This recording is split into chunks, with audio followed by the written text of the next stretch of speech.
and just tried to mess up the recording there, man. But hey, this is power. This is fire right now. Woo, yo. Hey, man, this word, boy. Matthew 24:30.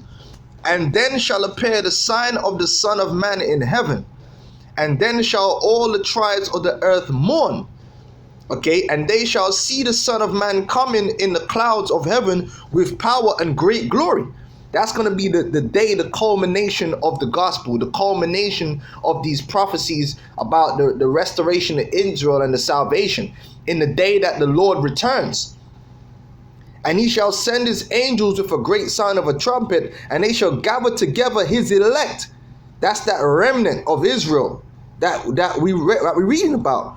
From the four winds, from one end of heaven to the other. That's what we're reading about, man. That's salvation, man. All Israelites. All right.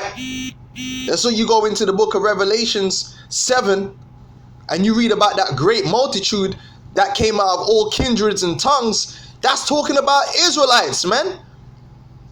That was scattered among them nations, man. They gonna come out from among these different kindreds and tongues and peoples. That's that great multitude, man. Hold on. Didn't we read about the great company? Wait. Hold on. Hualan. Okay, Hualan. Wheeler. Let's go back down here, because I remember. Oh, didn't it say a great company shall return thither? Didn't it say that? You guys are through that are coming up against this gospel, man. And you ain't going to stop it anyway. This is for the edification of the elect. Your belief is not required. The belief of 2/3 of our people and you heathens is not required. You need not apply. All right? Woo! Let's see if there's any more meat on that. Real Salakia, let me see if there's any more meat on that. Okay, that's the point on that. All right, boom. Let's jump back now, because there's more. There's more edification to be brought out simply from the treasury of knowledge, linking up these Corinthians. These Corinthians, man, they were Israelites, man. All right, point blank, period. Now, am I going to say everyone that was in the city of Corinth was an Israelite? No, of course not. But the ones that took heed to the gospel were, because they got to play that role. Now, we read Jeremiah. Now, let's go Hosea 1 and 9. Now, who's this talking about? Down to 10. Who's this talking about? Let's go back to Hosea. Who's Hosea 1 talking about?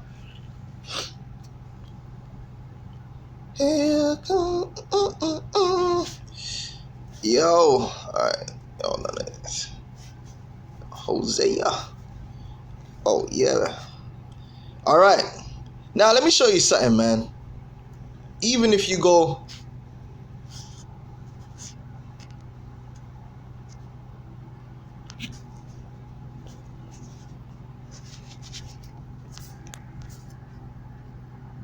Hosea chapter 1.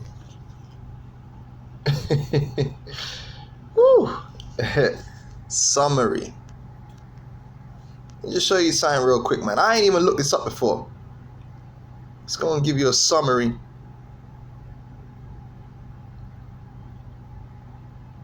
The book of Hosea is a narrative history and prophetic oracle.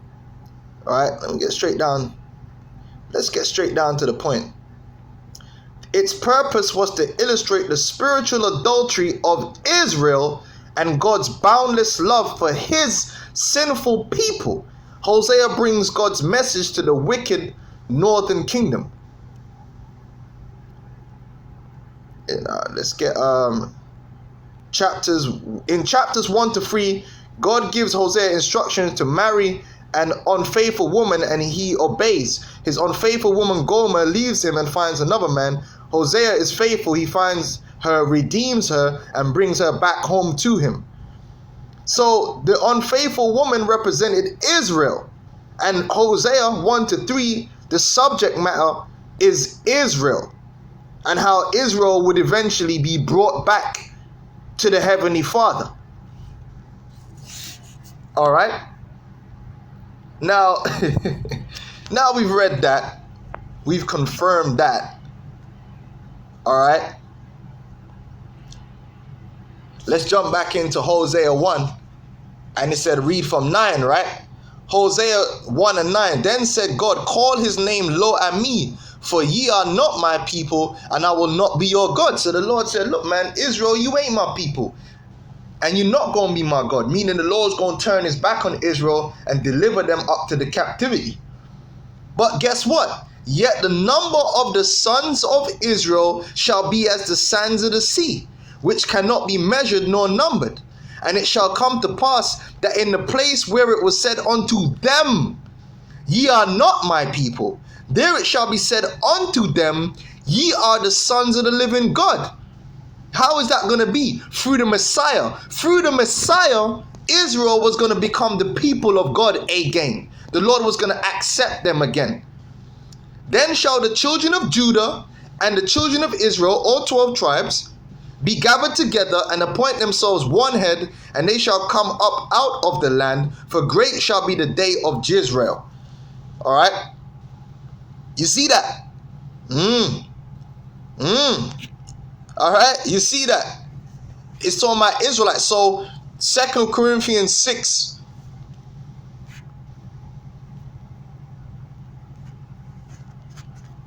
And 18 pertains unto Israelites.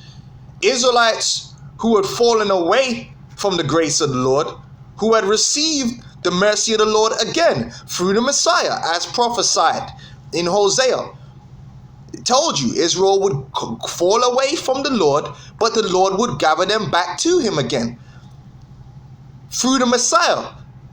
Because through believing in the Messiah, they get the power to become his sons again. John 1 and 12. But as many as received him, as many of the Israelites that received him, to them gave he power to become the sons of God, even to them that believe on his name. Thus Hosea 1 and 10 is fulfilled, that they would be called the sons of the living God again, even though the Lord said, you're not my people. Through the Messiah, through belief in the Messiah, they were going to become his sons again. Romans 8 and 14. For as many as are led by the Spirit of God, they are the sons of God. Who would be led by the Spirit of God? Who would be led back to him through the Spirit? His sons, Israelites. For ye have not received the spirit of a bondage again to fear, but ye have received the spirit of adoption, whereby we cry, Abba, Father. And it tells you in the next chapter, Romans 9, that the adoption pertained to the Israelites, because it was always prophecy that the Israelites were going to be brought back to the Father. Romans 8 and 16. The Spirit itself beareth witness with our spirit that we are the children of God. By the Spirit dealing with you and bringing you back to the Father, that proves that you are an Israelite, man. And more than an Israelite, you are of the elect that would be brought back to the Father through the Son. All right? Let's jump down, man. Galatians 4 and 5. To redeem them that were under the law, that we might receive the adoptions of son. Who was under the law? The Israelites. And because ye are sons, God hath sent forth the Spirit of his Son into your hearts, crying, Abba, Father. Wherefore thou art no more a servant, but a son, and if a son, then an heir of God through Yahushua. Okay? It's very simple. It was all about redeeming the Israelites that were under the curse.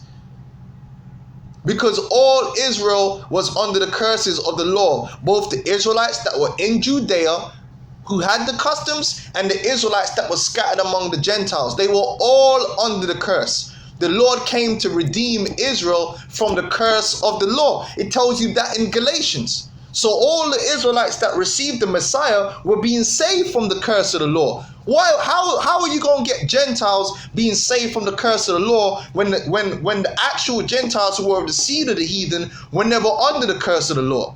because the Galatians and the Corinthians that were being saved from the curse of the law through the Messiah were Israelites that was scattered among the nations, man. And even though they didn't grow up under the customs of the law, they were still under the curse of the law because their forefathers had made that agreement all them thousands of years ago in the time of Moses. They were Israelites. In fact, let me get that real quick.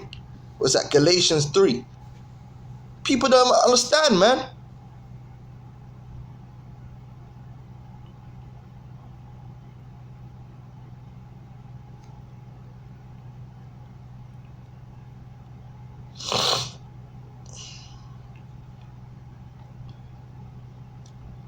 Galatians 3:13. Yahushua have redeemed us from the curse of the law. Who was under the curse of the Lord? Israelites. Being made a curse, and one of the curses is that we would be scattered among the nations and serve God's wood and stone. Being made a curse for us, for it is written, curses everyone that hangeth on a tree, that the blessing of Abraham might come on the Gentiles, and these Gentiles were Israelites that were under the curses of the law too, but they were scattered among the nations through Yahushua HaMashiach, that we might receive the promise of the Spirit through faith. Who's the we? The Israelites. Okay? All right? Brethren, I speak after the manner of men, though it be but a man's covenant, yet if it be confirmed, no man disannulleth or addeth thereto. Now to Abraham and his seed were the promises made. He saith not unto seeds as of many, but as of one, and to thy seed, which is Yahushua. And this I say, that the covenant that was confirmed before of God in Yahushua in the law, which was 430 years after, cannot disannul that it should make the promise of none effect. The Lord promised that Abraham's seed, which rested upon Jacob, would receive the kingdom, which received the blessing. So because Israel couldn't keep the law, okay, and couldn't attain unto the covenant which was made with them during the time of Moses, does that disannul the promise that he made to Abraham? No. That's why there was a new covenant made, so that the promises made unto Abraham could be fulfilled. And the new covenant is still with Israel. It's still with the same people that the promise was in regards to with Abraham, his seed. Okay? Wherefore then serveth the law? It was added because of transgression, till the seed should come to whom the promise was made, and it was ordained by angels in the hand of a mediator. All right? So the whole purpose of Yahushua was that we could receive redemption of sins, so the Lord can take away the curse of the law, so that Israel could finally fulfill the promises which were made unto Abraham, which couldn't be fulfilled in the law, but were then fulfilled in Yahushua. The Galatians that received the word, the Spirit, were Israelites who were under the curses. Man, let's jump back.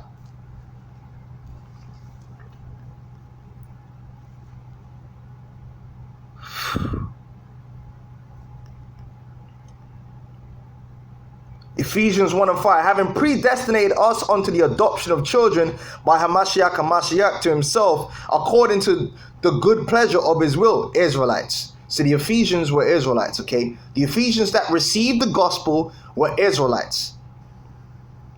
1 John 3:1, behold, what manner of love the Father hath bestowed upon us, Israelites, that we should be called the sons of God. Okay, I already showed you what Hosea was all about. Therefore the world knoweth us not, because it knew him not.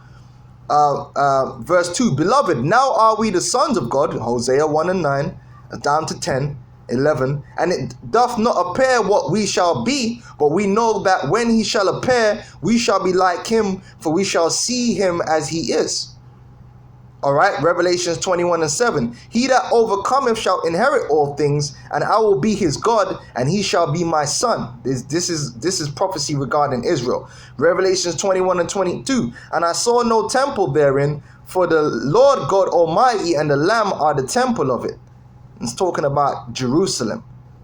All right, Revelations 21 is talking about the restoration of Jerusalem. Prophecy. You can't get around it, man. Go to Revelations 21. It's talking about Jerusalem, the bride adorned for her husband. Hosea goes into that. Okay? The treasury of knowledge, the cross references will always take you back to prophecies. Look, Ezekiel 37, which is talking about the restoration of Israel from the dead. So what was Revelation 21 talking about? The restoration of Israel from the dead. The resurrection of Israel through Yahushua, through an elect. Come on, man. It's over. Now, I gotta throw one scripture in there, because you notice how it says, and will be a father unto you, ye shall be my sons and daughters, saith the Lord. That goes back to Isaiah 43. So let's get that, and we'll end it on that, okay? Before this app decides it wants to fail on me. Isaiah 43, and I'm gonna read down.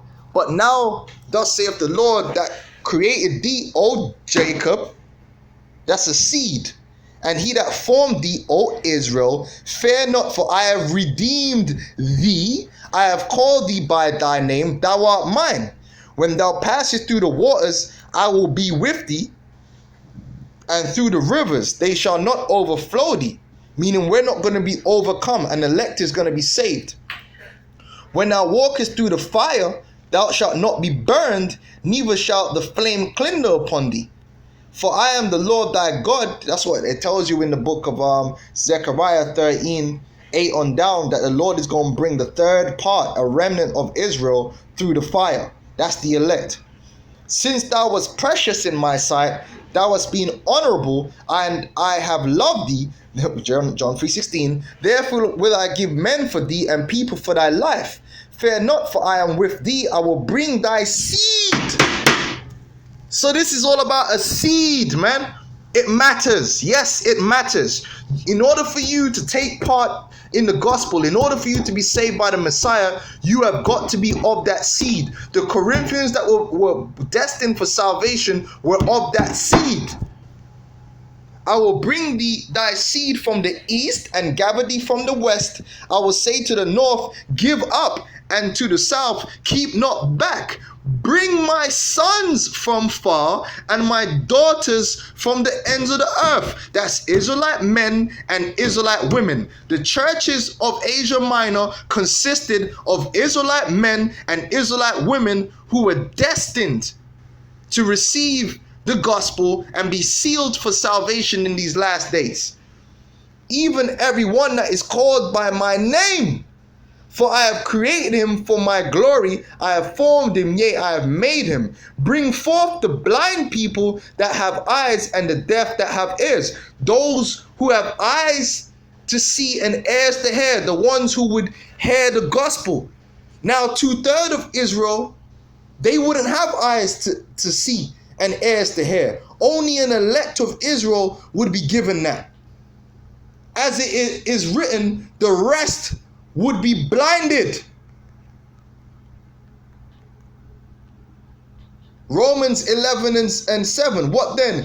Israel have not obtained that which he seeketh for. The Israel as a whole would not have achieved it. But the election, a remnant of them, have obtained it. And the rest of them, the rest of Israel, were blinded, man. So this was always going to be about an elect. This was always going to be about an elect of Israel that would have eyes to see and ears to hear. That's why the Lord said, look, man, blessed are your eyes, blessed are your ears. Matthew 13:9. Who have ears to hear, let him hear. That's who of Israel. And the disciples came and said unto him, why speakest thou unto them in parables? And he said unto them, because it is given unto you to know the mysteries of the kingdom of heaven, but to them it is not given. For whosoever hath, to him shall be given, and he shall have more abundance. But whosoever hath not, for him shall be taken away even that he hath. Therefore speak I to them in parables, because seeing they see not, and hearing they hear not, neither do they understand. And in them is fulfilled the prophecy of Isaiah, which saith, By hearing ye shall hear, and shall not understand, and seeing shall ye see, and shall not perceive. For this people's heart is waxed gross, and their ears are dull of hearing, and their eyes they have closed, lest at any time they shall see with their ears, and hear with their ears, see with their eyes, and hear with their ears, and should understand with their heart, and should be converted, and I should heal them. But blessed are your eyes, for they see, and your ears, for they hear. Only an elect of Israel we're gonna have eyes to see and ears to hear, as the prophecy states. Only a remnant of Israel would take part in the salvation of the Messiah. All right, to be redeemed. All right.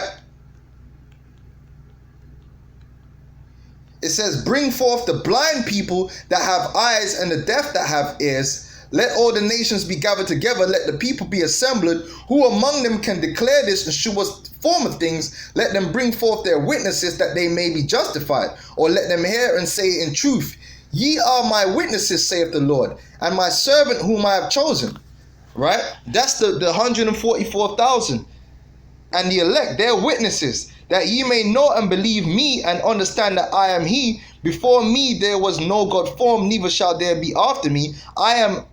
Even I am the Lord, and beside me there is no Savior. I have declared and have saved, and have shewed when there was no strange God among you. Therefore ye are my witnesses, saith the Lord, that I am God. Yea, before the day was, I am he, and there is none that can deliver out of my hand. I will work, and who shall let it? Thus saith the Lord, your Redeemer, the Holy One of Israel. For your sake I have sent to Babylon, and have brought down all their nobles, and the Chaldeans whose cry is in the ships.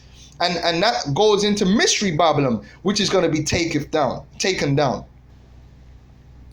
Thus saith the Lord, which maketh a way in the sea, and a path in the mighty waters, which bringeth forth the chariot and the horse, the army and the power. They shall lie down together, they shall not rise. They are extinct, they are quenched as tow. Remember ye not the former things, neither consider the things of old. Behold, I do a new thing, now it shall spring forth, shall ye not know it? I will even make a way in the wilderness, and rivers in the desert.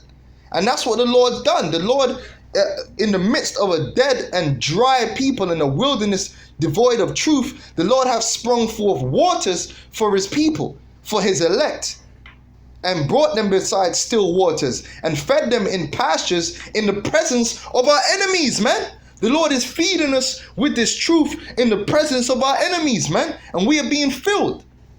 This people have I formed for myself. They shall shew forth my praise. Okay? All right? And then that's the point on that. That's the point in terms of prophecy. All right? And it goes into how, the Lord gave us up to them curses. But the salvation is going to come. So, with that, man, I'm going to say shalom.